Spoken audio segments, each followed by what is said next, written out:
Get comfortable. Close your eyes if you'd like. This is a story about an island, about survival, and about the strange mercy of being found by something you never knew was looking for you. The day of the node. That is how they will come to mark it, not the date, not the hour, but the fact of it. The day of the node. As though time itself needed a new hinge point, something to divide before and after. They do not know yet how true that is. It has been 4 days since the crash, and this morning they woke before first light, ate what little they had, and walked inland. It took nearly 2 hours to reach the first node. 2 hours back. The jungle gave nothing away. The stone was exactly where they had left it the night before, warm to the touch, humming its low, patient frequency, the symbol carved around its base watching them the way things watch when they have no eyes. Haruki pressed his palm flat against it. The earth moved. Not much. Enough. They walked back to the beach in a silence that no one wanted to be the first to break. They return to the beach as the sun is going down. The camp comes into view through the trees and something in the group exhales. Not quite relief, but the physical loosening that comes from having somewhere to return to, even when that somewhere is a collection of lean-tos and salvaged wreckage on an island no one can name. Adaze lets out a long, slow breath she did not know she had been holding. Samson sits down on the first piece of driftwood he reaches, sets his bag between his feet and does not immediately get up. Haruki walks to the edge of the fire pit and stands there with his hands at his sides, looking at the cold ash. Reed stops at the tree line and takes in the camp the way a man takes in something he was not sure he would see again.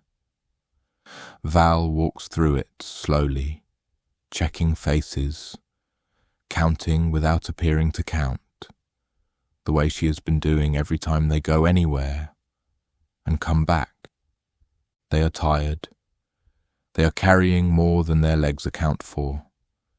The trek was long and hot, and the thing they found at the end of it, the warm stone, the moving earth, the symbol that has no name in any language any of them speaks, sits in each of them like an object with no place to be set down. Val went looking for Connor when they got back. She found him where she always finds him, at the water's edge. But this time he was not standing and watching. He had fashioned something from salvaged wire and a piece of wreckage tubing and a bent piece of metal that she did not immediately recognize as a hook until she got close enough to see the line in the water. He had also somehow already caught 3 fish and a crab. They were in a tide pool to his left, alive, moving. She stood beside him for a moment without saying anything.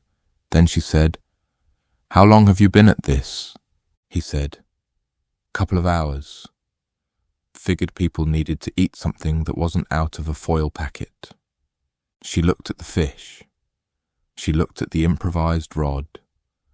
She said, "Connor, where did you even—" He said, "Wreckage. There's a lot of useful material in a crashed plane if you know what you're looking for."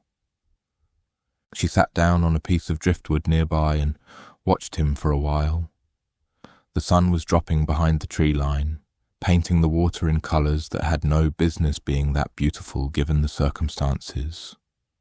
The camp behind them was settling into its evening sounds. The ocean in front of them was calm in the way it sometimes is in the hour before the light goes, as though it too was taking a breath. Connor said, without looking at her, "I owe you an apology. For this morning. When we disagreed about going to the node, she started to say something and he said, 'I'm not asking you to tell me I was right or wrong. You made a call and I didn't trust your thinking and I should have.'" He paused. He said, "You're good at this. Better than you know." Val was quiet for a moment. She said, "You're not so bad at it yourself." She gestured at the fish, the rod, the camp behind them. She said, "You've been taking care of everyone, quietly, without making a thing of it." Connor shrugged. He said, "It's just what you do." She said, "Not everyone does it." He was quiet for a bit. Then he said, "The fishing has been strange today." He nodded at the water. He said, "The tide's been pulling back further than it should. I've been getting bites, losing them. Something's off in the current, like the water can't decide what it wants to do." He set down the rod for a moment and looked at the horizon. He paused. He said, "Something is coming, Val, and not in a day or two." He looked at her. He said, "I don't know exactly when, but I want everyone to understand that the beach may not be where we want to be tonight." Val looked at the horizon, then back at the camp. She said, "I'll keep it in mind." He was quiet for a bit more. The line moved in the water. He said, "My dad taught me to fish Lake Superior. We'd drive up from home every summer, just the two of us, find a spot on the shore before first light. Cold up there even in July. I'd be furious about the hour every single time. Then we'd get there and the sun would come up over the water and I'd forget why I was angry." He smiled at something that was not the ocean. He said he wasn't a man who talked a lot, but he always talked at the lake. Like the fishing gave him something to do with his hands so his mouth could work out what it needed to say. Val said, "What happened to him?" Connor said, "He's still around. We just lost the thread a bit, the way you do."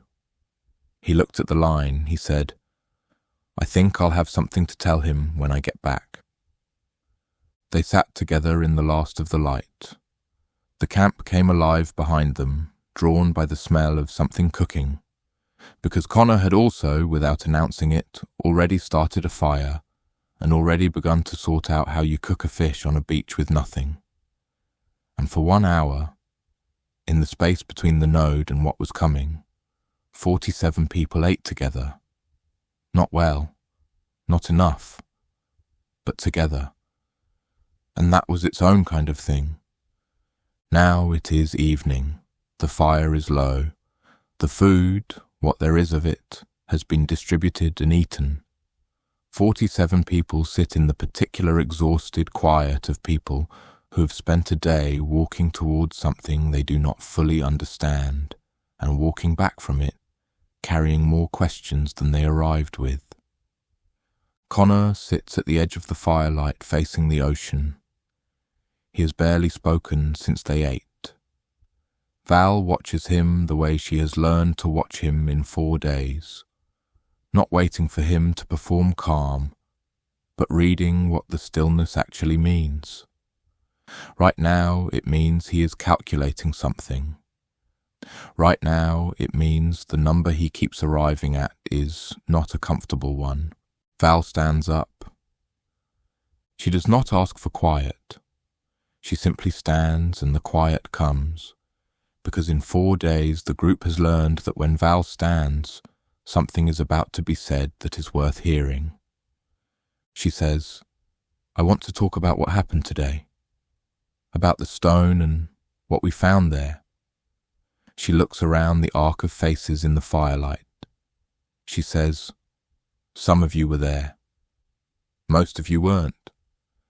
So I'm going to tell you what we found and what happened when we touched it." She describes it plainly. The clearing, the stone warm to the touch before anyone laid a hand on it. The symbol carved into its face, the same symbol repeated around the base. The frequency that some of them heard and some of them felt, and some of them only half registered as something other than the island's ordinary noise. She describes Haruki placing his palm flat against it, and the sound that came after, and the ground moving beneath their feet. She says, "There are 22 more of them. The map in the bunker marks everyone." Silence. Then she says, "We've also received some intel about this island from someone in the group." She glances toward Reed. "He has a few things to share with all of you." Reed stands. He had planned to do it differently. He had planned to do it in stages, measured disclosures, the intelligence officer's instinct to control information the way you control a room. But Val's introduction is simple and clean and leaves no space for strategy. He is standing and 47 people are looking at him, and there is nothing left to do but speak. He says, "Everything I'm about to tell you is true. I know some of you have no reason to believe that. I'm asking you to hear me out." He pauses. Val stands to the side, arms crossed. Marcus is beside her. Connor is still at the water's edge, close enough to hear but turned slightly toward the ocean, dividing his attention. Grace sits near the front. The bandaging around her head changed this morning, her eyes steady above it. Reed says, "My name is Reed Farrow. I'm from Edinburgh originally. I have worked for British intelligence for the better part of 17 years. Most of you didn't know that until this moment, and I understand if that changes how you hear everything I'm about to say." He pauses. He says, "Approximately 4 months ago, I was pulled onto a project. Classified. Small team, fewer than a dozen people across the entire operation. The project concerned this island. He says, governments have known this place exists for more than 50 years. The decision that was made long before I was involved was that the right thing to do with that knowledge was nothing. Keep it quiet, make sure it stayed lost. Someone near the back says, make sure it stayed lost." Reed nods.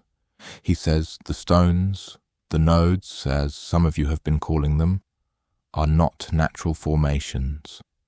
They predate any known civilization with the capability to build them. The island also moves, not like an earthquake. The coastline shifts, the interior changes between observation periods." He pauses. He says, "Satellite imaging of this island conducted at 6-month intervals produced maps that did not match each other. Electromagnetic surveys showed readings that no conventional geophysical model could account for.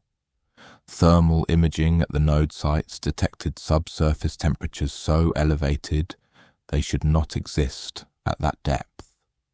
Geological data pointed to a magnetic anomaly beneath the island's core so large and so stable that the analysts responsible for the report filed it under classification rather than publish it, because publishing it would have required an explanation and no explanation existed. He says, I have never been here before this plane went down. Everything I know, I learned from a desk. What I know is substantial. What I know is also deeply incomplete." Cammie's voice cuts across him from somewhere in the middle of the arc. She is not the person you would expect to speak first, except that she is, if you have been paying any attention at all. She is compact and sharp-featured, the kind of person who takes up more space than her size suggests, with a voice that carries and a manner that does not wait for permission. A woman from São Paulo who, if asked what she does for a living, will tell you import and export logistics, which is true in the same way that a locked door is a form of welcome. She moves things across borders, sometimes documents, sometimes goods that certain governments would prefer not to exist, sometimes people. She has spent the first 3 days on this island being loudly, visibly useful, the first to ask hard questions, the first to push back when something didn't add up, the first to say the thing that everyone else was only thinking. She has been watching Reed since the moment he started talking, and she has the look of someone who has already made up her mind and is now simply waiting for the right moment to say so out loud. She knows what a person operating in the shadows looks like. She has been one. She says, "Can you please talk to us like we're actual people? Because some of us don't have a PhD and we're already scared enough without feeling like we're sitting in a lecture." A few people around her exhale, the sound of relief that someone else said it first. Reed looks at her. He says, "You're right. Plain version. The stone we found today. There are 23 of them across this island.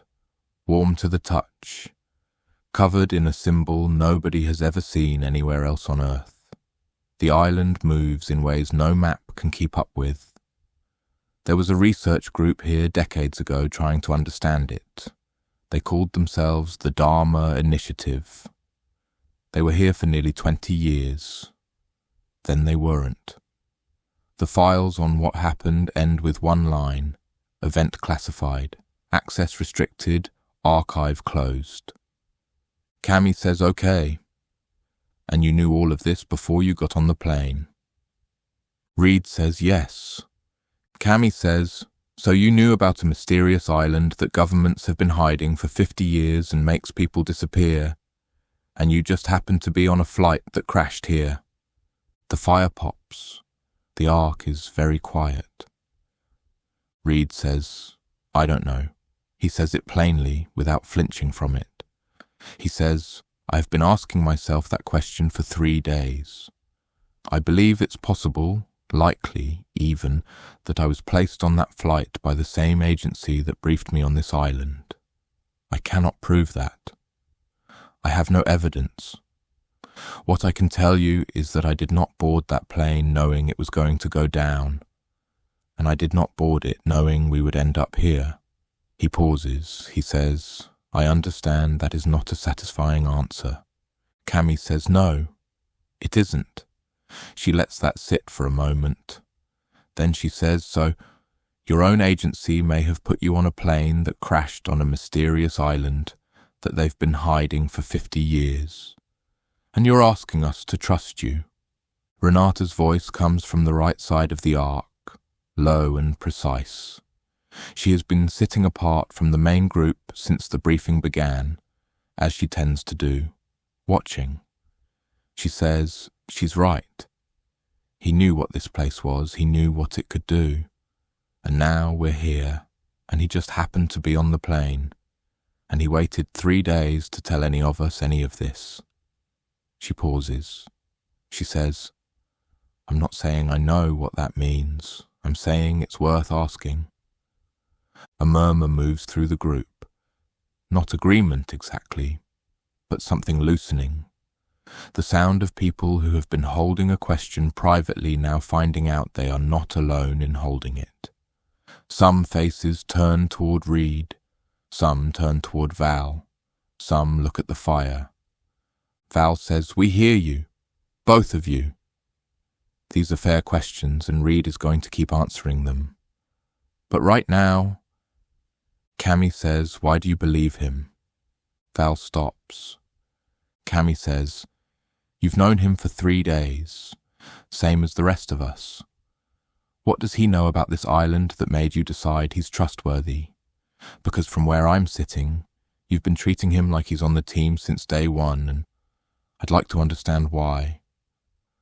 Val says, "I haven't decided anything. I've been listening to the same man you have." Cammy says, "You've been deferring to him. That's different from listening." Renata speaks again, and her voice has not changed in temperature. It stays level, almost quiet, which makes it harder to dismiss than if she were shouting. She says, "Val, I'll ask you what I asked you before, and I'd like an actual answer this time. Who put you in charge?" The murmur shifts. A few people look at their hands. A few look at Val with something that is not quite accusation, but is in the neighborhood of it. Val says, "Nobody. Nobody put me in charge."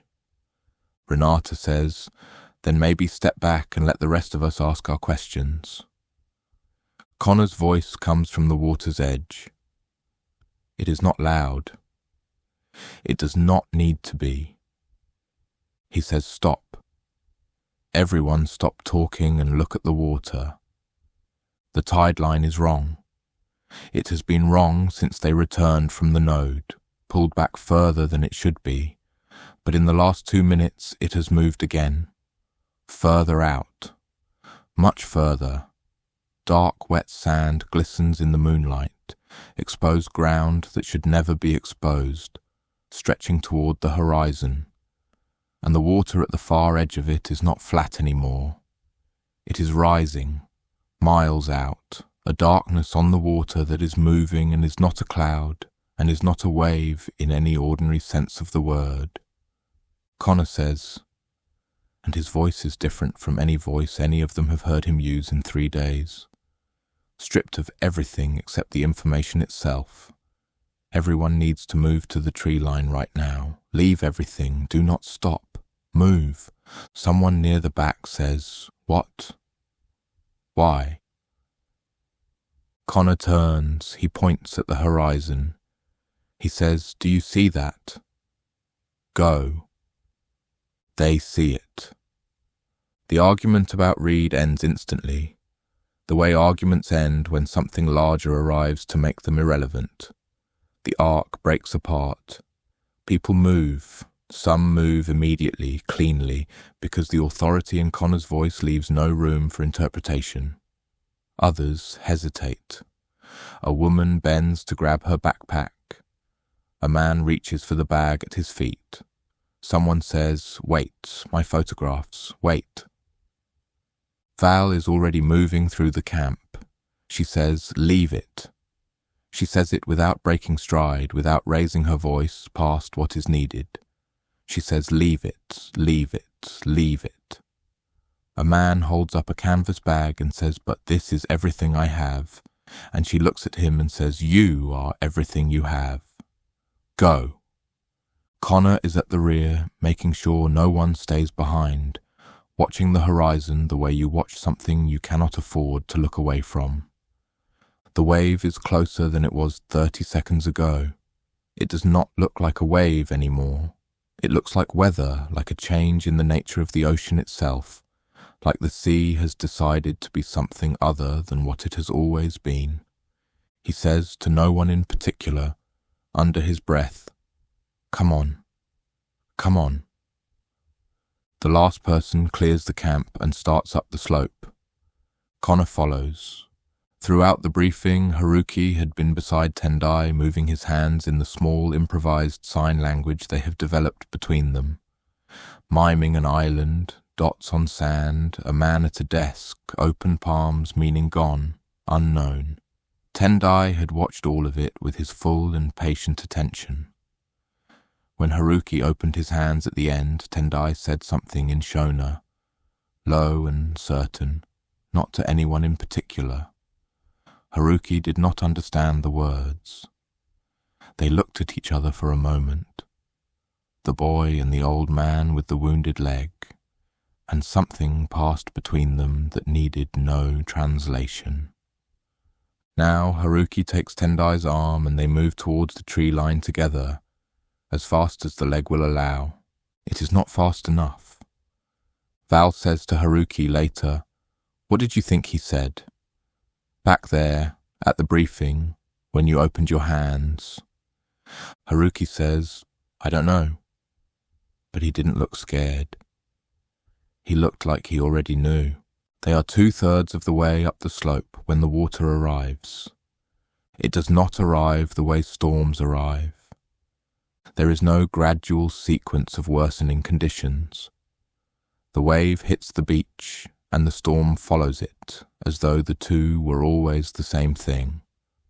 The surge from the southeast swallowing the camp in seconds, the wind coming immediately after at a speed that makes standing in the open a matter of survival arithmetic, the rain horizontal and cold.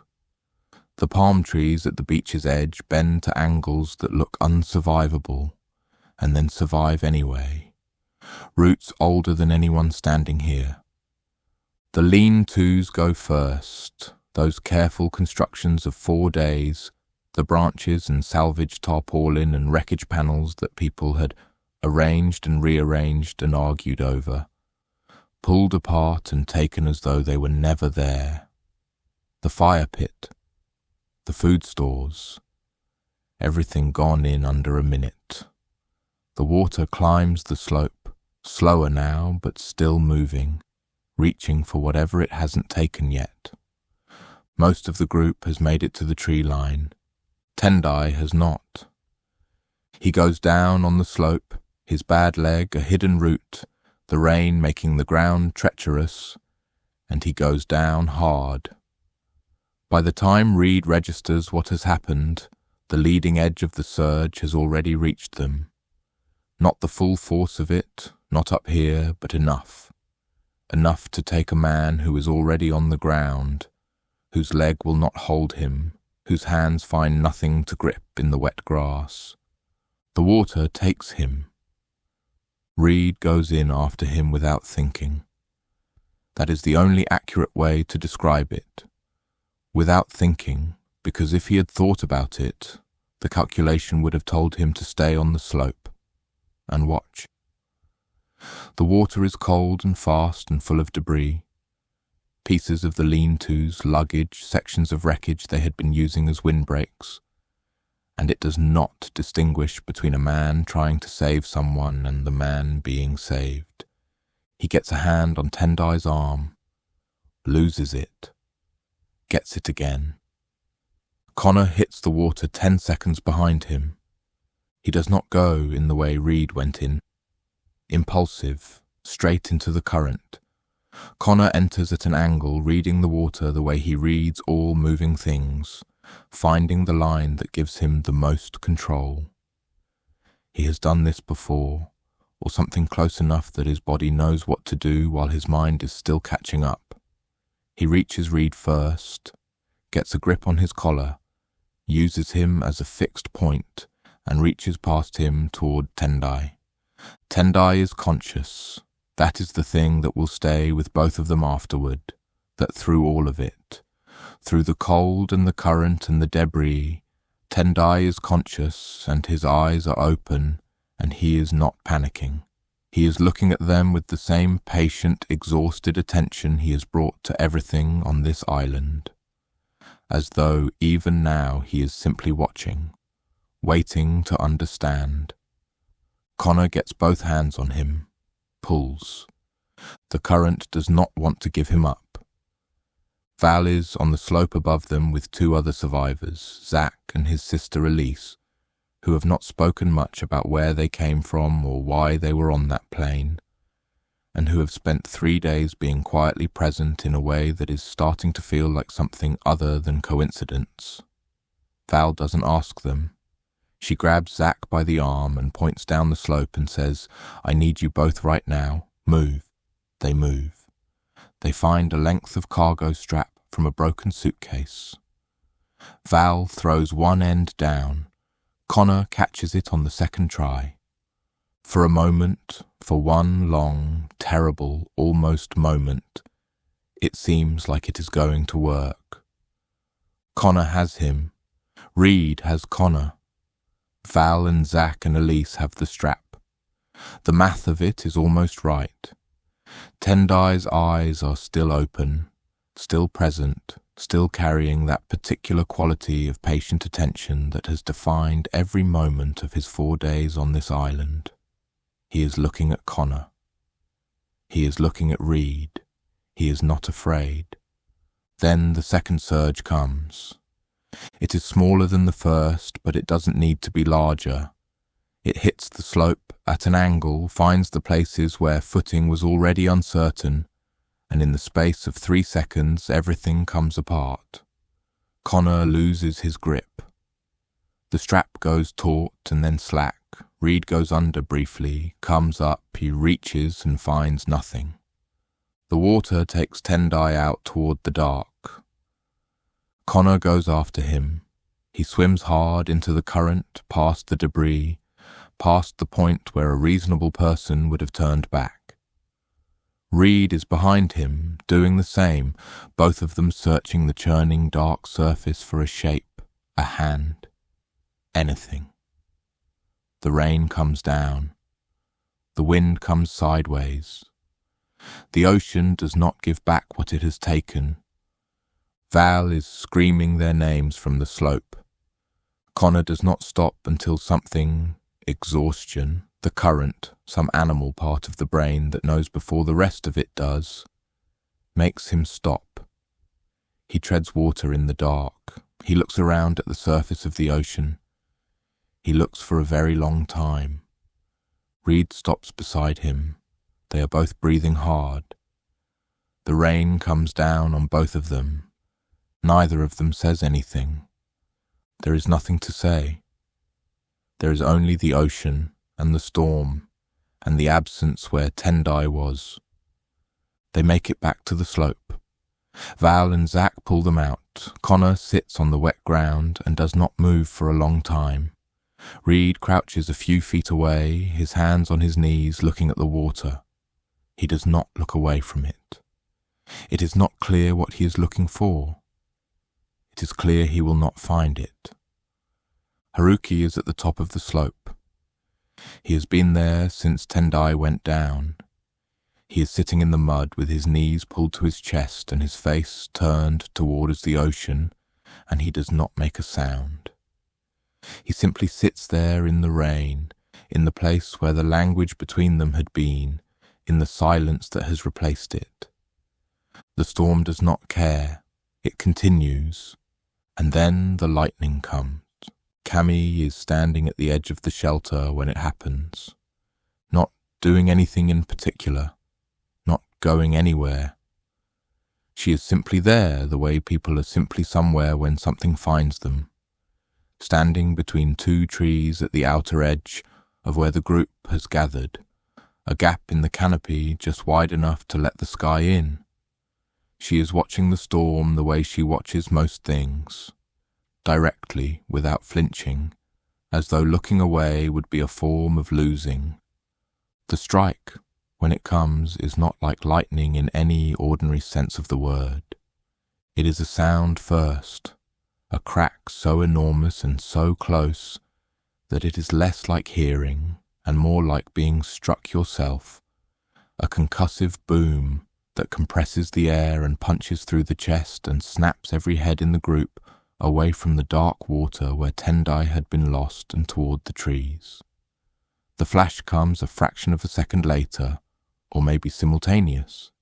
It is impossible to say, because the noise and the light seem to arrive as a single catastrophic thing, bleaching the entire hillside white for one full blinding second. The thunder rolls immediately after, not a distant rumble but a tearing, chest-deep crack that shakes the branches above them and sends a scatter of birds screaming from the canopy into the rain. In the sudden ringing silence that follows, someone shouts, "Cammy!" She is on the ground between the two trees, face down in the wet earth, completely still. Val is running before she knows she has decided to, down the slope, into the rain, toward the place where Cammy has fallen. Cammy is not breathing when Val reaches her. Val does not think. She drops to her knees in the wet earth and does what her hands know how to do, and does not stop until Cammy breathes. 2 minutes and 14 seconds. She knows this afterward because part of her brain, the part that had once been trained for exactly this, was counting without her permission. 2 minutes and 14 seconds, and then Cammy breathes. A single ragged inhalation, then another. Then the rhythm finding itself stubbornly against all evidence that it should. Val sits back in the rain. Connor reaches them within a minute. Then Marcus, then others. They carry Cammy up the slope to the shelter built against the trees. Tarpaulin and branches, rough and imperfect, enough to keep the worst of the rain off, and they lay her on the driest ground they have, which is not very dry, and they watch her breathe. She is unconscious for 4 hours. When she wakes, the storm has shifted, moved from catastrophic to merely brutal, the kind of weather that is survivable if you're already somewhere survivable. The surge has pulled back from the slope. The trees are upright. The group is alive and accounted for. Now 46 of them. Cammy opens her eyes and looks at the rough ceiling of tarpaulin and branches above her. Then she looks at Val, who is beside her and has not moved. There is something in the way she looks at Val, something immediate and certain, the kind of recognition that does not require history. Val feels it too. She has felt it before, exactly once, the day she met Connor, and she had filed it then as adrenaline or the particular vividness of surviving something together. She knows now that those explanations were sufficient, but not complete. Cammy says, "Where am I?" Val says, "You're safe. We're on an island. There was a crash. A plane. You were on it. It's been 3 days." Cammy looks at her. Her eyes are clear, not frightened. Clear the way eyes are after something fundamental has been rearranged. She says, "I don't remember any of that." Val says, "That's okay." Cammy says, "I don't remember anything before right now." Val says, "That's okay too." Cammy looks at the tarpaulin, then back at Val. She says with the peculiar calm of a person who has no prior self to be frightened, on behalf of, "I remember your face. I don't know why. I don't remember anything else, but I remember your face." Val is quiet for a moment. The rain comes down. She says, "I remember yours too." By morning, the storm has passed. What it leaves behind is a different kind of silence, the silence of subtraction. The beach is scoured. The lean-tos are gone. The tide line sits 30 meters further inland than it did yesterday, as though the ocean has decided it is entitled to more ground and simply taken it.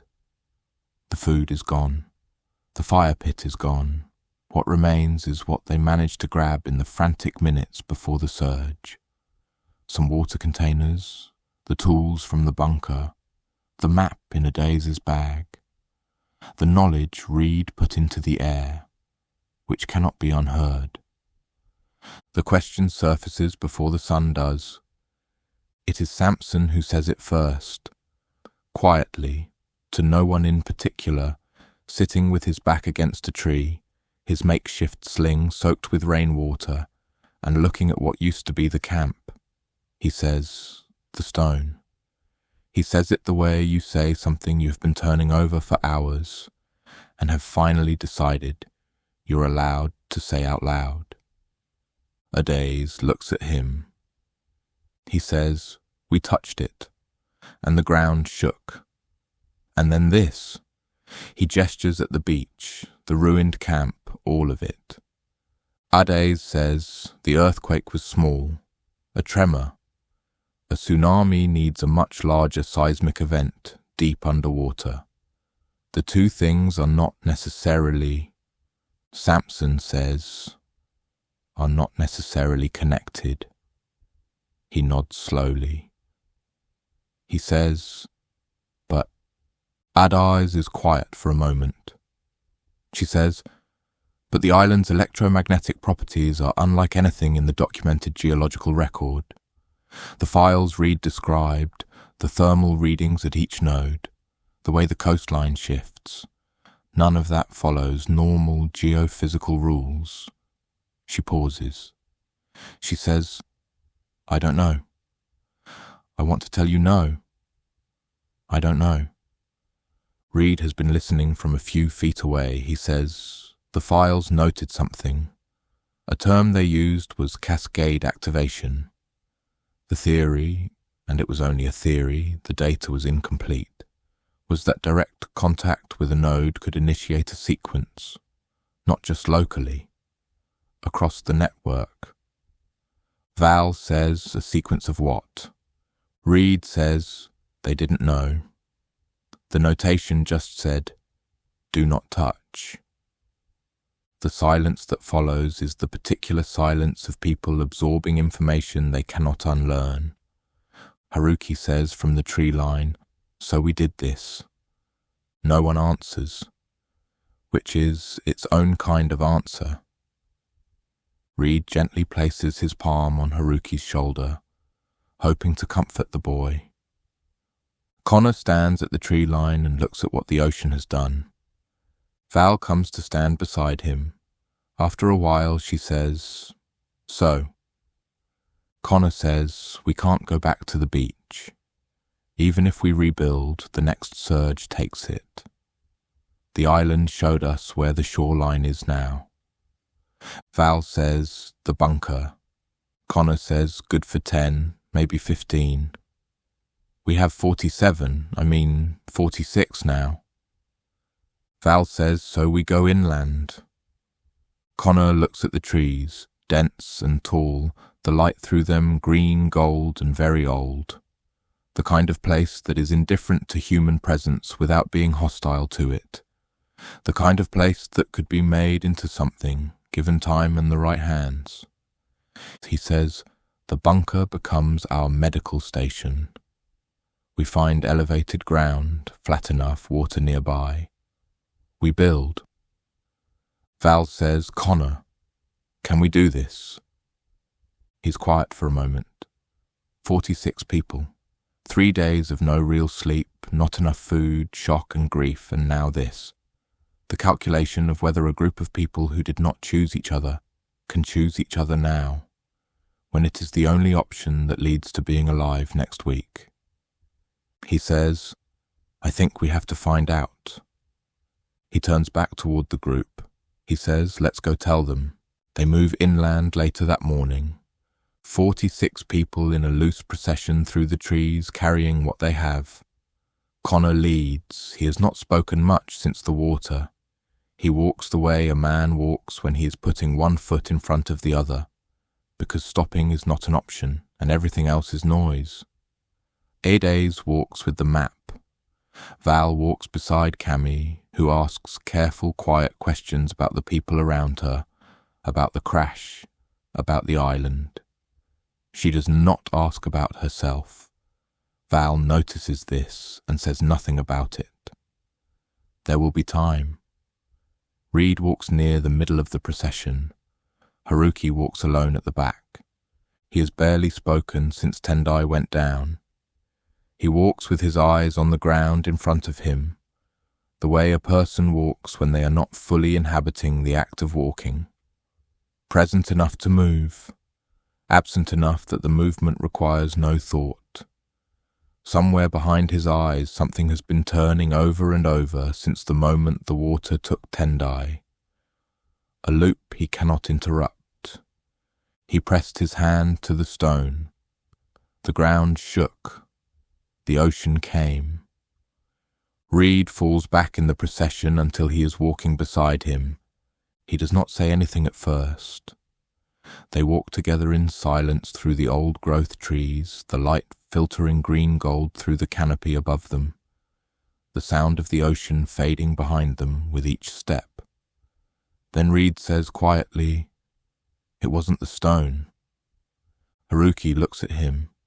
Reed says, "I know what you're thinking. I've been watching you think it since this morning." He says, "The seismic event that triggered that wave was deep underwater. Something that size doesn't come from a boy pressing his palm against a rock on a hillside." He pauses. He says, "The files described cascade activation as a theoretical risk. A theory, with incomplete data behind it." He says, "The island has been doing what the island does for a very long time, long before either of us got here." He looks at Haruki. He says, "What you did at the stone, that was brave. What happened after, that was the island, not you. Haruki is quiet for a long moment. Then he says, "Tendai said something when I opened my hands. I didn't understand the words." Reed says, "I know." Haruki says, "I think he was telling me it was okay. Whatever was going to happen, I think he already knew." Reed does not answer. There is no answer to that. They walk on through the trees, the procession moving slowly around them, 46 people carrying what they have towards somewhere none of them have been. Connor leads them away from the coast, away from the nodes, higher and deeper into the interior. The jungle here is older. The light changes as they climb, the green-gold filter of the canopy thickening, the sound of the ocean fading behind them, replaced by something quieter and more permanent. Birds that had gone silent during the storm begin again, tentative at first, then full-throated. The island breathing. They hear it before they see it. Water, moving water, not the ocean, something else, something fresher and higher coming from somewhere above them on the slope. Connor holds up a hand and the procession slows. He tilts his head, listens. Then he moves toward it. The trees open. The clearing is wide and flat and ringed on 3 sides by old growth so tall the canopy forms a natural ceiling. A freshwater lake sits at its centre, still and dark and clear, fed by a waterfall that drops from the rock face at the clearing's northern edge. White and loud and cold, the kind of sound that fills a space completely without being oppressive. The kind of sound that has been here long enough to become part of the silence. Ferns crowd the waterfall's base. The grass around the lake is thick and undisturbed. There is no sign that anyone has been here in a very long time, if ever. Connor stands at the clearing's edge and says nothing for a moment. He takes in the angles, the elevation, the tree cover, the water source, the flat ground. He is running the calculations he always runs. This time, they take less than 30 seconds. He says, "Here." No one argues. There is a quality to the place that does not invite argument.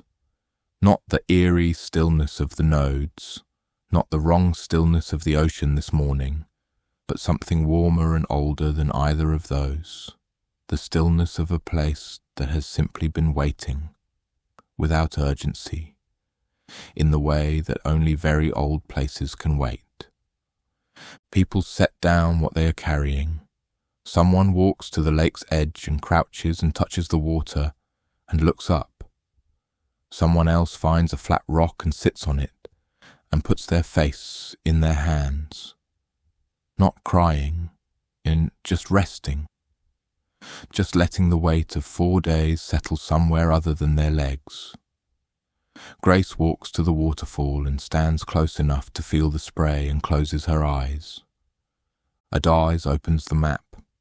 She orients it to the landscape, traces the nodes, finds the geometry of the system they have been moving through without knowing it. She finds the clearing. She finds where they are standing. She looks up slowly. She says, "There's a node, less than 400 meters north. The waterfall runs. The lake holds the sky in it, perfectly still at the center where the current doesn't reach. Somewhere above them on the mountain, something catches the light in a way that light doesn't usually catch. They have not stopped moving yet. But for the first time since the crash, it feels like they might be close to where they are going. Sleep well. The island will be here when you wake up. It always is."